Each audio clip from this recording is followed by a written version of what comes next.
मुद्रा और बैंकिंग। 1970 में भारत में स्थापित होने वाला पहला बैंक कौन था? Bank of Hindustan. 1970 में सिकंदर एंड कंपनी के एजेंसी हाउस द्वारा स्थापित हिंदुस्तान भारत में स्थापित होने वाला पहला बैंक था। भारत का सबसे पुराना सार्वजनिक क्षेत्र का बैंक इलाहाबाद बैंक 1865 में बना। भारत में स्थापित पहला वाणिज्यिक बैंक अवध वाणिज्यिक बैंक था, जो कि 1881 में बना।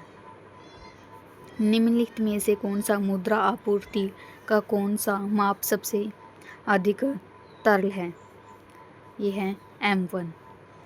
मुद्रा आपूर्ति का कुल भंडारण का केवल वह भाग जो किसी समय विशेष पर जनता के पास होती है। RBI मुद्रा आपूर्ति 4 वैकल्पिक उपायों के लिए आंकड़े प्रकाशित करती हैं, जो इस प्रकार है: M1, M2, M3 और M4।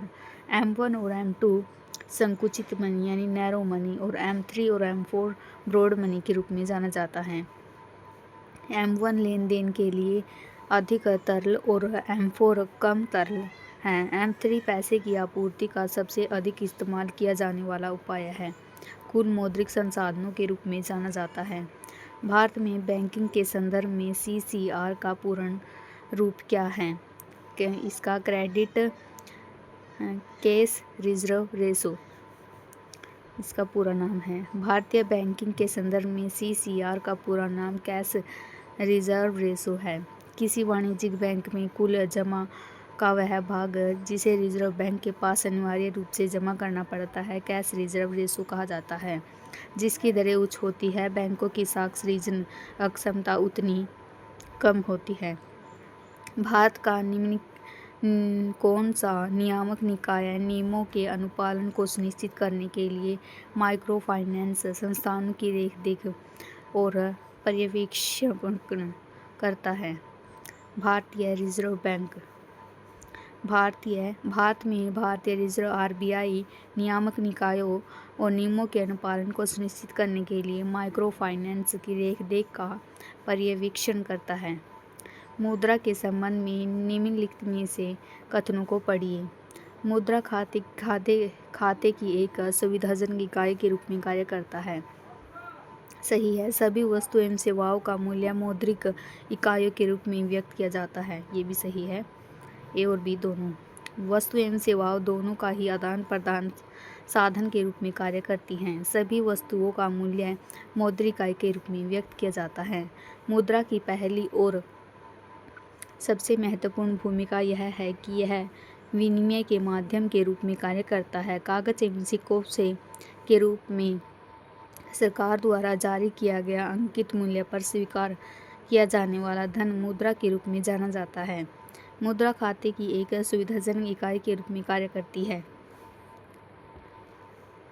निम्नलिखित में से कौन सा भारतीय रिजर्व बैंक का कार्य है? मुद्रा को जारी करना, आखिरी कर्जदाता, ये दोनों ही। 1 अप्रैल 1935 को RBI की स्थापना हुई थी। मुंबई में इसका हेडक्वार्टर है और 5 करोड़ रुपए की अधिकृत पूंजी से हुई थी। 1 जनवरी 1949 को इसका राष्ट्रीयकरण किया गया था। इसका मुख्य कार्य है करेंसी नोटों का निर्गमन, सरकारी बैंकर का कार्य है बैंकों के बैंक के रूप में कार्य करना, विदेशी विनिमय को नियंत्रित करना, साख नियंत्रण, आंकड़ों का संग्रहण एवं प्रकाशन करना, आखिरी कर्जदाता। Is the most commonly use measure of money supply. तो M3 का यूज होता है मुद्रा की आपूर्ति का सबसे अधिक इस्तेमाल किया जाने वाला माप। बैंकिंग विनियमन अधिनियम कब पारित किया गया था? ये 1949 में। करेंसी नोटों एवं सिक्कों को कागजी मुद्रा कहते हैं और इन्हें कानूनी मुद्रा भी कहा जाता है, क्योंकि ऐसे नोट किसी देश की अधिकृत संस्था के द्वारा जारी किए जाते हैं। कोई व्यक्ति या संस्था इस नोट को लेने से मना नहीं कर सकता। नाबार्ड का पूरा नाम क्या है? National bank of agriculture and rural development. इसकी स्थापना 12 जुलाई 1982 को टिकाऊ एवं न्यायसंगत कृषि और ग्रामीण विकास को बढ़ावा देने के उद्देश्य से संसद के एक अधिनियम तहत की गई थी, जिसका मुख्यालय मुंबई में है। बैंक की वह दर जिस पर वाणिज्यिक बैंक जो केंद्रीय बैंक वाणिज्यिक बैंकों को ऋण देता है। बैंक की वह दर जिस पर रिजर्व बैंक बिना किसी सहपार्श्विक एवं वाणिज्यिक बैंकों को धन उधार देता है। यदि सहपार्श्विक नहीं है तो कोई पुनः खरीद समझौता नहीं, उस पर सहमति नहीं होगी। आरबीआई का सहपार्श्विक एवं अल्पकालिक ऋणों की अनुमति होती है। इसे रेपो दर के नाम से जाना जाता है। भारतीय रिजर्व बैंक भारत के बैंक दरें निर्धारित करता है। निम्नलिखित में से कौन सा एक बैंक के लिए एक संपत्ति बनाता है? आरक्षित निधि और ऋण निधि दोनों ही। बैंक जनता से जमा स्वीकार करते हैं और जनता को ऋण प्रदान करने और कुछ ब्याज भी प्राप्त करते हैं। अतः बैंक आरक्षित निधि और ऋण दोनों ही बैंक की परिसंपत्ति में वृद्धि होती है। यदि सार्वजनिक ऋण से भविष्य निर्गत में वृद्धि होती है तो यह एक प्रकार का बोझ बढ़ाती है। बैंक अपने ग्राहकों के स्वामित्व में होते हैं और एक व्यक्ति एक मत के सहकारी सिद्धांत का अनुसरण करते हैं। सहकारी बैंकों की स्थापना सहकारिता के आधार पर की जाती है। प्रत्येक व्यक्ति एवं सदस्य का स्वामित्व होता है तथा प्रत्येक सदस्य एवं ग्राहक का मत बराबर होता है। सरकारी बैंक अपने सदस्यों एवं ग्राहकों के लिए ही कार्य करते हैं। महात्मा गांधी की श्रृंखला के 2000 के नोटों के पीछे किसकी आकृति बनी है? मंगलयान की। 2023 में 2000 के नोटों को पूरी तरह मार्केट के चलन से बाहर कर दिया गया। देश में विदेशी मुद्रा के भंडार का संरक्षक एवं उसके निवेश के प्रबंधन की जिम्मेदारी किसकी होती है? ये आरबीआई की। आरबीआई की जो स्थापना है 1 अप्रैल 1935 को, इसका राष्ट्रीयकरण 1 जनवरी 1949 को किया गया था। राष्ट्रीय कृषि एवं ग्रामीण विकास बैंक का उद्देश्य उद्योगों के प्रचार और विकास के लिए ऋण एवं अन्य सुविधाएं प्रदान करना है। ग्रामीण विकास के लिए ये 12 जुलाई 1982 को इसकी स्थापना हुई। शिवरमन समिति की सिफारिश के आधार पर इसकी स्थापना की गई थी। इसका मुख्यालय मुंबई में स्थित है। रिजर्व बैंक की स्थापना कब की गई थी? 1 अप्रैल 1935 को।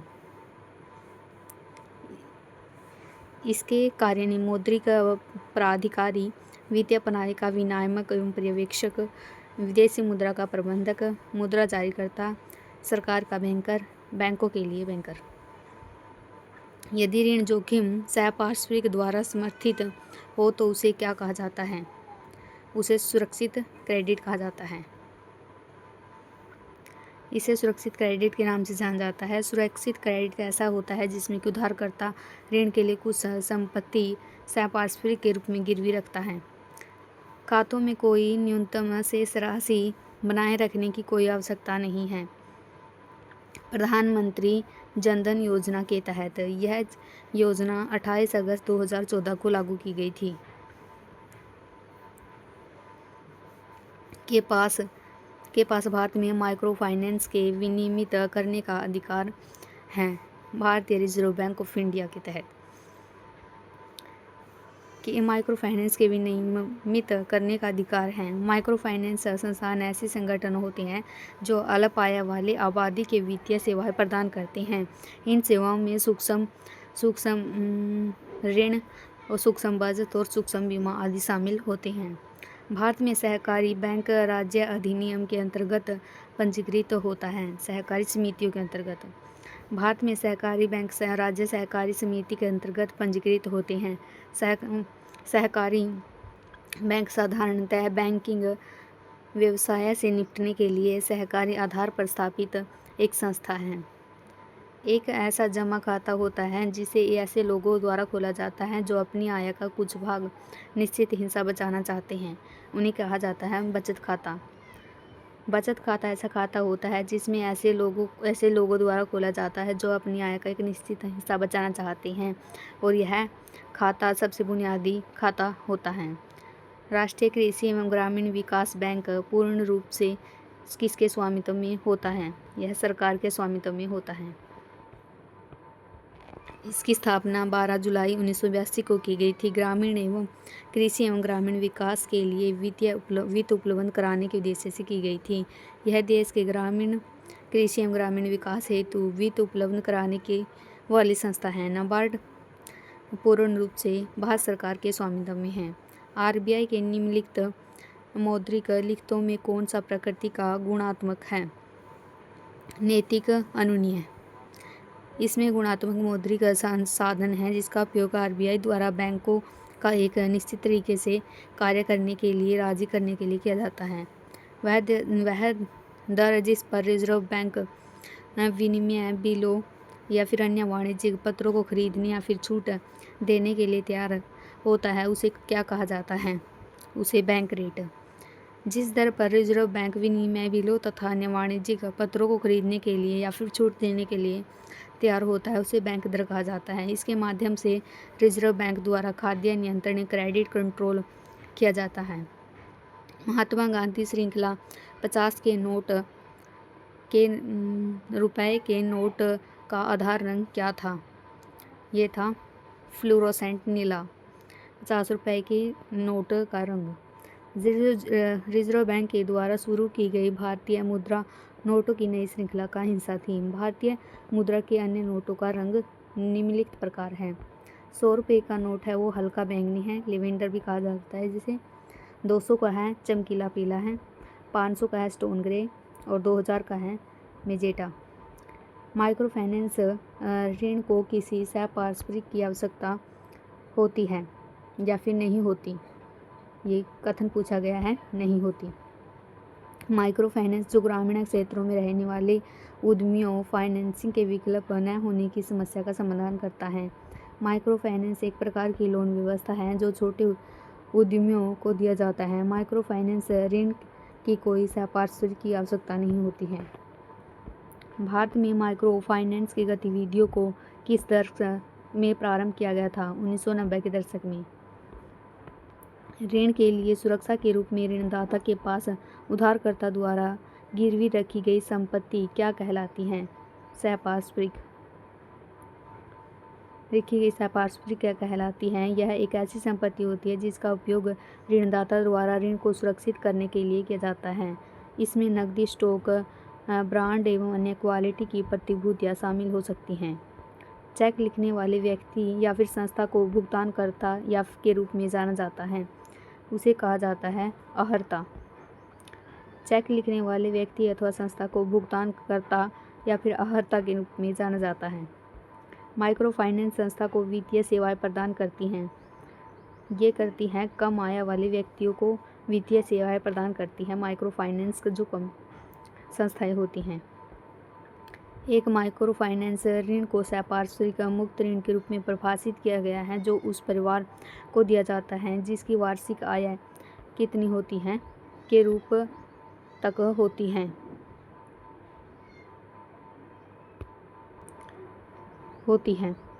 ये 3 लाख से 3 लाख आय तक के जो परिवार की आय होती है उस तक के दिया जाता है। माइक्रो फाइनेंस ऋण की सहपारस्परिक मुक्त ऋण के रूप में जाना जाता है।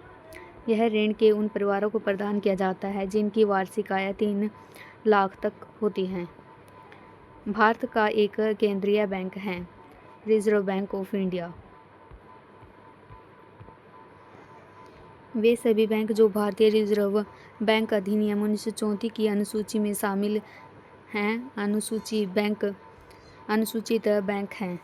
ये दूसरी अनुसूची में 1934 में दूसरी अनुसूची में शामिल है। इसकी प्रदत्त पूंजी रिजर्व बैंक 5 लाख रुपए से कम नहीं होती। सभी वाणिज्यिक बैंक, क्षेत्रीय ग्रामीण बैंक एवं राज्य सहकारी बैंक अनुसूचित बैंक हैं, जबकि जो गैर अनुसूचित बैंक वे बैंक होते जो आरबीआई अधिनियम 1934 की दूसरी अनुसूची में शामिल नहीं किए गए। देश के केंद्रीय बैंकों द्वारा धारित विदेशी मुद्रा परिसंपत्तियां होती हैं। यह होती हैं विदेशी मुद्रा रिजर्व। इन बैंकों के द्वारा जो धारित विदेशी मुद्रा परिसंपत्तियां होती हैं जिसमें कि ब्रांड हो गया, ट्रेजरी बिल हो गया आदि सरकारी प्रतिभूतियां शामिल होती हैं। गौरतलब कि अधिकांश विदेशी मुद्रा भंडार अमेरिकी डॉलर में आरक्षित किए जाते हैं। नकद आरक्षित अनुपात के अलावा बैंकों को अल्पकालिक अल्पावधि में नकद रूप से कुछ रिजर्व रखने की आवश्यकता होती है। जिसे वैधानिक तरलता अनुपात के रूप में जाना जाता है। बैंकिंग नियमन अधिनियम 1949 की धारा 24 के अंतर्गत यह व्यवस्था की गई है कि भारत में कार्य करने वाले बैंकों को नगद आरक्षित अनुपात के अलावा अपनी राशि का कुल जमा और कुल प्रतिशत का भाग तरल कोषों के रूप में या अन्य शेष स्वर्ण एवं अनुमोदित प्रतिभूतियों के रूप में रखना अनिवार्य है, जिसे वैधानिक तरलता अनुपात के नाम से जाना जाता है। अक्टूबर 2020 में रेपो की दर कितनी थी?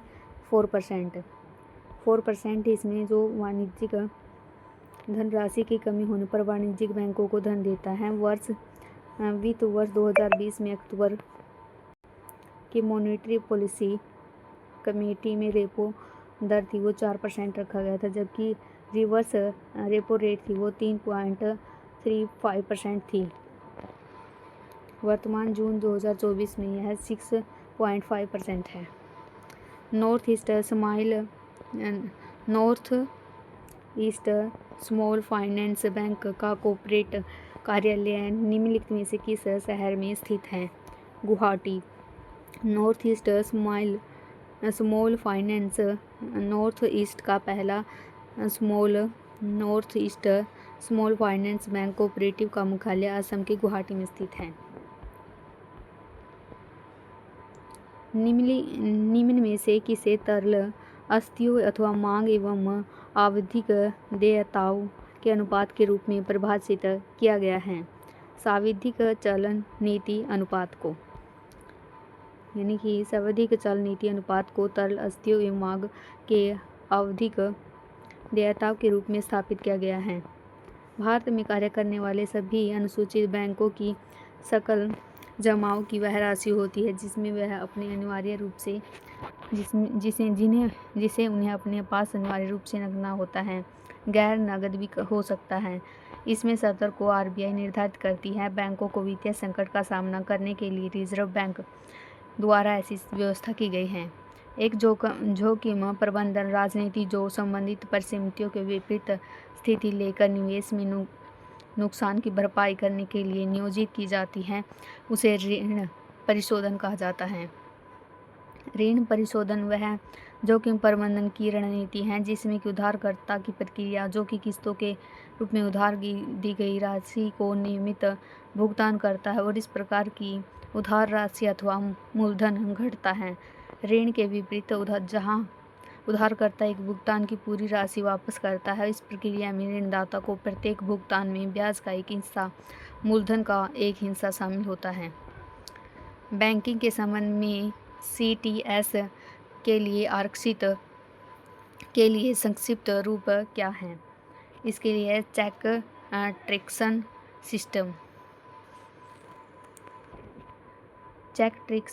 सिस्टम एक संक्षिप्त रूप है। बैंक चेकों के भुगतान की प्रक्रिया तेजी से निपटाने के लिए रिजर्व बैंक ने चेक ट्रिक्सन प्रणाली की शुरुआत की है। निम्न में से कौन सा 1865 में स्थापित किया गया पहला भारत का सबसे पुराना संयुक्त स्टॉक था? ये था इलाहाबाद बैंक। इलाहाबाद बैंक भारत का सबसे पुराना स्टॉक बैंक था। इसकी स्थापना 1865 में की गई थी। यह बैंक अपने पानी के जहाज़ों में होने वाले कारोबार का ज़्यादा प्रोत्साहन देता है।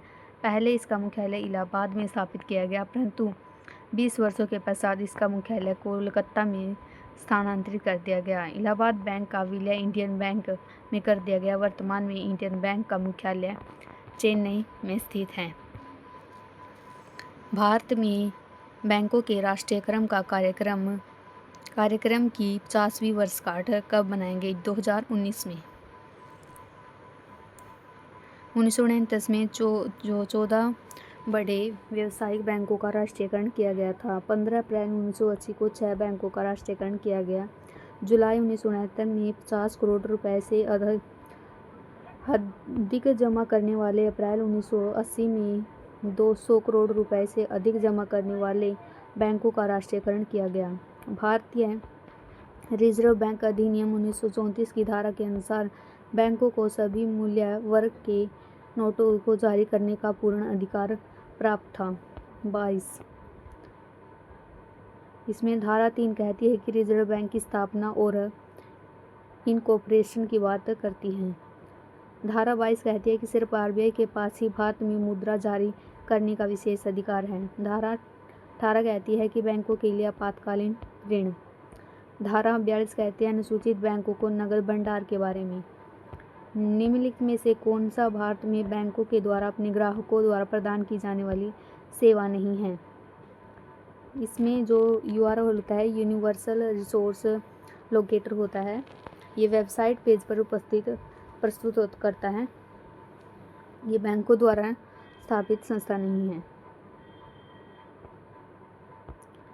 बाकी जो हो यूआरएल हो गया, यूआरएल नहीं है। वो जो आरटीजीएस हो गया, ईसीईएस हो गया, एनईएफटी हो गया, ये सभी संस्थाएं हैं जो बैंकों से संबंधित हैं। भारतीय बैंक आजकल अपनी जमा राशि का प्रतिशत नकद के रूप में रखते हैं। यह नकदी उन जमाकर्ताओं को भुगतान करने के लिए रखी जाती हैं जो किसी दिन बैंकों में पैसे निकालने के लिए आ सकते हैं।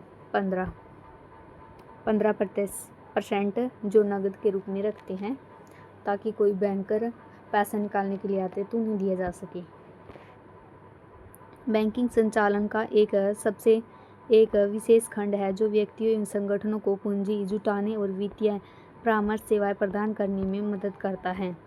निवेश बैंकिंग संचालन का एक विशेष खंड है जो कि व्यक्तियों एवं संगठनों को पूंजी जोड़ने और उन्हें वित्तीय परामर्श सेवाएं प्रदान करने में मदद करता है।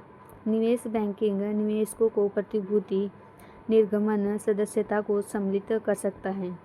बैंकों के अतिरिक्त ग्रामीण क्षेत्रों में सस्ते ऋण तथा अन्य अनौपचारिक प्रमुख स्रोत क्या होते हैं?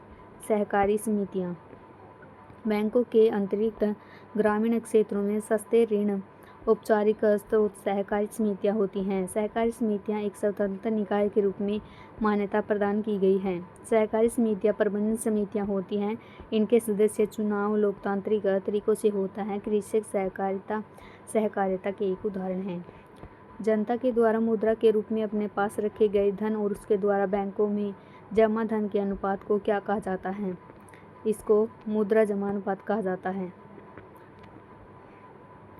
जो जनता के द्वारा जो अपने पास रखे गए धन को बैंकों में जमा धन के अनुपात को मुद्रा जमा अनुपात कहा जाता है।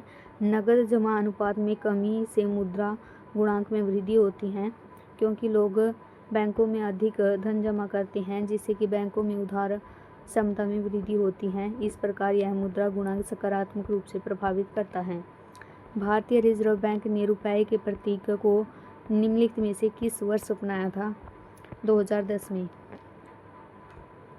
भारतीय रिजर्व बैंक अधिनियम 1934 के प्रावधानों के अनुसार 1 अप्रैल 1935 को इसकी स्थापना की गई थी। केंद्रीय कार्यालय मुंबई में स्थित है। इसका प्रतीक रुपये आरबीआई द्वारा 2010 में अपनाया गया। Receivables exchange of India limited को 2016 में भारतीय लघु उद्योग विकास बैंक के बीच संयुक्त उद्यम के रूप में निगमित किया गया। इसको किया गया था national stock exchange of India limited इसकी संस्था के रूप में। Receivables exchange of India limited 2016 में लघु उद्योग विकास बैंक और national stock exchange of India limited के बीच एक संयुक्त उद्यम के रूप में निगमित किया गया था।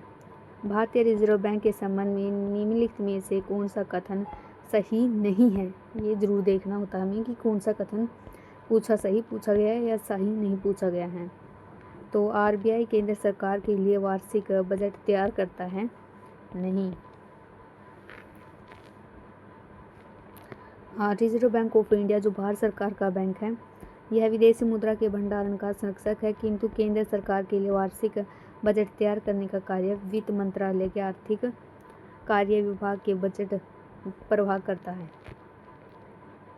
इंपीरियल बैंक ऑफ इंडिया की स्थापना कब की गई थी? ये 1921 में की गई थी। 18 जनवरी 1921 को इंपीरियल बैंक ऑफ इंडिया की स्थापना की गई। यह सबसे पुराना और सबसे बड़ा कमर्शियल बैंक है। इस बैंक की स्थापना जे एम केन्स ने की थी। इसे बैंक ऑफ बंगाल और bank of Bombay, bank of Madras में मिलाकर बनाया गया था। 1955 में भारतीय रिजर्व बैंक ने इंपीरियल बैंक ऑफ इंडिया का नियंत्रण स्थापित किया। 30 अप्रैल 1955 को इसका नाम बदलकर स्टेट बैंक ऑफ इंडिया कर दिया गया था। USLR जो कि धन राशि का निर्धारण करती हैं, जिसकी आवश्यकता किसी बैंक को कुछ विशिष्ट प्रतिभूतियों में निवेश करने के लिए होती है, जो मुख्य रूप से केंद्र और राज्य सरकार दोनों के द्वारा जारी प्रतिभूतियां होती हैं। जो SLR है, इसका पूरा नाम पूछा गया है। इसका पूरा नाम है स्टेशनरी लिक्विडिटी रेशियो, आवधिक तरलता अनुपात, हिंदी में इसका पूरा नाम है, जो कि सरल जमाव का वह अनुपात होता है जिसे वह अपने पास अनिवार्य रूप से रखना होता है, जो नकद, स्वर्ण, विदेशी मुद्रा के रूप में हो सकता है, जिसे इसके स्तर को RBI निर्धारित करता है। भारतीय रिजर्व बैंक की आधिकारिक चिन्ह के रूप में शामिल किया गया है। इसमें ताड़ के जो वृक्ष हैं उनको शामिल किया गया है। ताड़ के वृक्ष को शामिल किया गया है।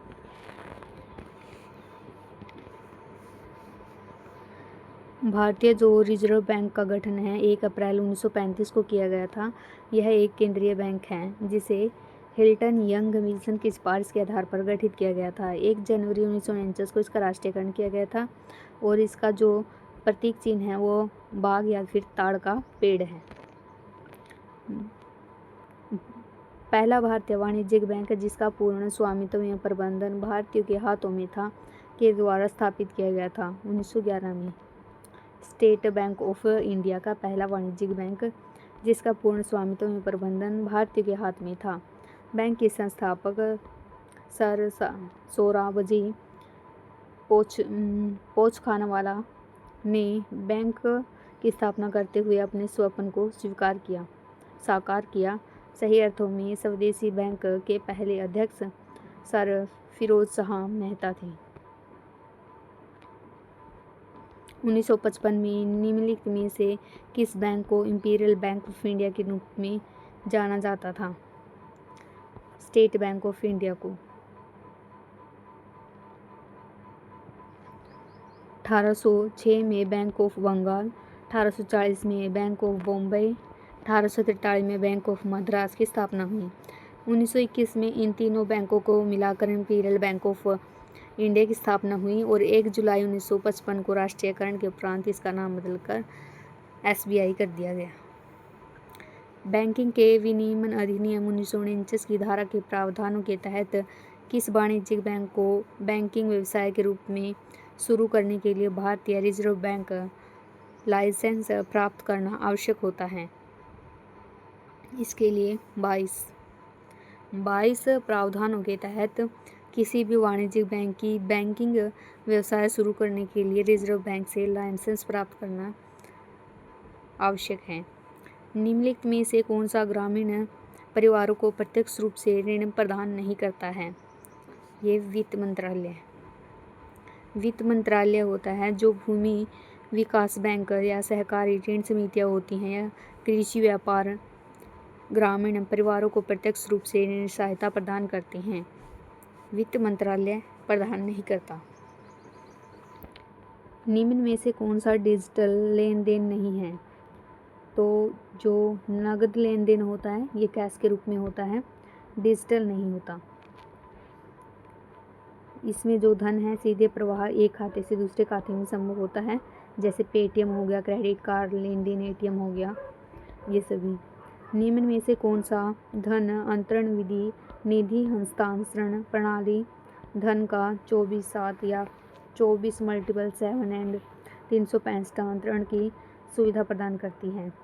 तो यह IMPS national payment corporation of India money transfer सेवा है जो कि लोगों को मजबूत वास्तविक समय निधि हस्तांतरण सेवा प्रदान करती हैं। मोबाइल, इंटरनेट, SMS जैसे कई चैनलों पर इंटरनेट इलेक्ट्रॉनिक फंड ट्रांसफ़र सेवा प्रदान करती हैं।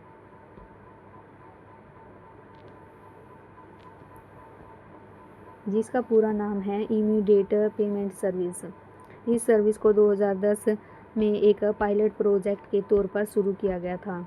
निम्नलिखित में से कौन सा संस्थान भारत में ऋण औपचारिक स्रोतों के नियमन के लिए उत्तरदायी होता है? आरबीआई। भारतीय रिजर्व बैंक ऑफ इंडिया ऋण के औपचारिक स्रोतों एवं कामकाज के लिए पर्यवेक्षण करता है और समय समय पर बैंकों को आरबीआई इस बात की जानकारी देता है कि किसको कितना ऋण देना है या किस ब्याज पर देना है। भारतीय रिजर्व बैंक भारत का केंद्रीय बैंक है। यह भारत के सभी बैंकों का संचालक है।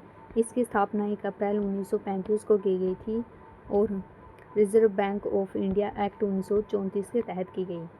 भारत सरकार ने निम्नलिखित में से कौन सा विभाग भुगतान बैंक का संचालन करता है? डाक विभाग। डाक जो विभाग है वो बैंकों के भुगतान का संचालन करता है। इसके अंतर्गत भुगतान बैंकों की अगर सूची की बात करें तो फिनोपेटिक लिमिटेड हो गया, डाक विभाग हो गया, टेक महिंद्रा लिमिटेड हो गया, वोडाफोन पैसा हो गया। बैंकिंग क्षेत्र में निम्नलिखित में से किसका उपयोग नहीं किया जाता? तो इसके अंदर रेपो रेट का किया जाता है, प्रतिभूति इंटरेस्ट रेट स्वेप का किया जाता है, शून्यकाल नहीं होता।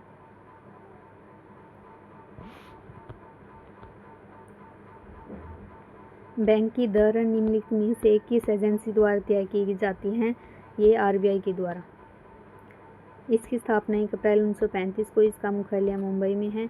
वित्तीय जो मंत्रालय के अधिकार क्षेत्र में आता है। इस बैंक का संचालन यह संचालक एवं नियंत्रक बैंक है। आरबीआई बैंक दर का निर्धारण करता है। एक खाते एक वित्तीय संस्थान जमा राशि को संदर्भित करता है जिसमें कोई निर्दिष्ट परिपक्वता तिथि नहीं होती है। वर्तमान में जो जमा की गई राशि की तिथि नहीं होती है। इस प्रकार के करंट डिपॉजिट अकाउंट आमतौर पर केवल डिमांड डिपॉजिट ब्याज प्राप्त करते हैं। जब ब्याज का या फिर मूलधन का अवधि के लिए अतिदेय हो जाता है तो ऋण गैर निष्पादित परिसंपत्ति बन जाता है। 90 दिन की अवधि के लिए वह अतिदेय बन जाता है। बैंकों में जमा की राशि को अधिकतर हिस्से का उपयोग किसके लिए किया जाता है? ऋण के लिए। बैंकों में जो जमा राशि का अधिकतर हिस्से के रूप में उपयोग बैंकों के द्वारा साख सृजन की नीति के तहत ऋण के रूप में किया जाता है। साख सृजन की नीति बैंकों द्वारा बैंक पूंजी का निर्माण करते हुए भारतीय रिजर्व बैंक सभी बैंकों के केंद्रीय बैंक है जो कि सभी बैंकों के लिए नीतियाँ बनाता है। वह दर जिस पर वाणिज्यिक बैंक निधियों की कमी के मामले में आरबीआई से उधार लेते हैं उसे क्या कहा जाता है? रेपो दर। बैंक अपने कामकाज के लिए अक्सर बड़ी रकम की जरूरत होती है और बैंकों के लिए आरबीआई से अल्पकालिक ऋण मांगते हैं और इस ऋण पर रिजर्व बैंक को इन्हें जिस दर पर ब्याज देना पड़ता है उन्हें रेपो रेट कहा जाता है। अगर रिवर्स रेपो रेट की बात करें तो यह विपरीत होता है। जब बैंक अपनी कुछ धनराशि को रिजर्व बैंक में जमा कर देते हैं तो जिस पर रिजर्व बैंक उन्हें ब्याज देता है उस दर पर जो ब्याज दर देता है उसे रिवर्स रेपो रेट कहा जाता है। ग्रामीण बैंक के संस्थापक कौन थे? ये थे मोहम्मद यूनुस। बांग्लादेश में वर्ष 1983 में इसकी स्थापना की गई थी। इसका उद्देश्य गरीब लोगों के छोटे कर्जे देकर माइक्रो फाइनेंस की दुनिया को नया आयाम देना था। 2006 में मोहम्मद यूनुस को नोबेल शांति पुरस्कार से सम्मानित किया गया। एक संपत्ति जिसका ऋण का उधारकर्ता मालिक होता है और ऋण की चुनौती तक गारंटी के रूप में उपयोग करता है, उसे क्या कहा जाता है? उसे कहा जाता है संपार्श्विक। यह शब्द उस संपत्ति को संदर्भित करता है जिसे एक ऋणदाता ऋण के लिए सुरक्षा के रूप में स्वीकार करता है। ऋणदाता के लिए सुरक्षा का काम करता है। संपार्श्विक एक अचल संपत्ति होती है जो किसी अन्य संपत्ति के रूप में हो सकता है। बैंक पर दी जाने वाली ब्याज दर की तुलना में ऋण पर उच्च ब्याज दर प्रभावित करते हैं जमा राशियों, बैंक की जो जमा राशि होती है उन पर। निम्नलिखित में से कौन सा प्राधिकरण ऋण के औपचारिक स्रोतों के कामकाज की निगरानी करता है? ये करता है रिजर्व बैंक ऑफ इंडिया। 1 अप्रैल 1935 को इसकी स्थापना की गई थी। भारतीय रिजर्व बैंक भारत का केंद्रीय बैंक है। यह भारत के सभी बैंकों का संचालन एवं रिजर्व बैंक ऋण को औपचारिक स्रोतों के कामकाज की निगरानी करता है। मौद्रिक नीति को तैयार करना, वित्तीय प्रणाली का विनियमन करना, विदेशी मुद्रा का प्रबंधन करना, साख नियंत्रण करना आरबीआई के प्रमुख कार्य हैं। भारतीय रिजर्व बैंक की मौद्रिक नीति का मुख्य उद्देश्य को बनाए रखना होता है, यह मूल्य स्थिरता को। रिजर्व बैंक ऑफ इंडिया हर दूसरे महीने मौद्रिक नीति समीक्षा करता है। ये इसमें अर्थव्यवस्था की स्थिति को देखते हुए नीतिगत ब्याज दरें घटाने या फिर बढ़ाने का फैसला किया जाता है। मौद्रिक नीति ऐसी प्रक्रिया होती है जिसकी मदद से रिजर्व बैंक अर्थव्यवस्था में पैसे की आपूर्ति को नियंत्रित करता है, जिसके अंतर्गत महंगाई पर अंकुश, कीमतों में स्थिरता, टिकाऊ आर्थिक विकास दर को लक्ष्य हासिल करना शामिल है। रोजगार के अवसर तय करना भी इसके उद्देश्य में से एक है। आरबीआई की स्थापना किस वर्ष की गई थी? ये की गई थी 1 अप्रैल 1935 को। आरबीआई अधिनियम 1934 के तहत जॉन हिल्टन यंग कमीशन की सिफारिशों के आधार पर की गई थी, जिसे भारतीय मुद्रा वित्त पर रॉयल कमीशन भी कहा जाता है, जो कि देश का केंद्रीय बैंक है। 1 जनवरी 1949 को इसका राष्ट्रीयकरण किया गया। तब से यह भारत सरकार के अंतर्गत कार्य करता है। वर्तमान में इसका केंद्रीय मुख्यालय मुंबई में स्थित है। भारत में 500 रुपये के और 1000 रुपये के करेंसी नोटों को किस वर्ष अमान्य घोषित कर दिया गया था? 2016 में।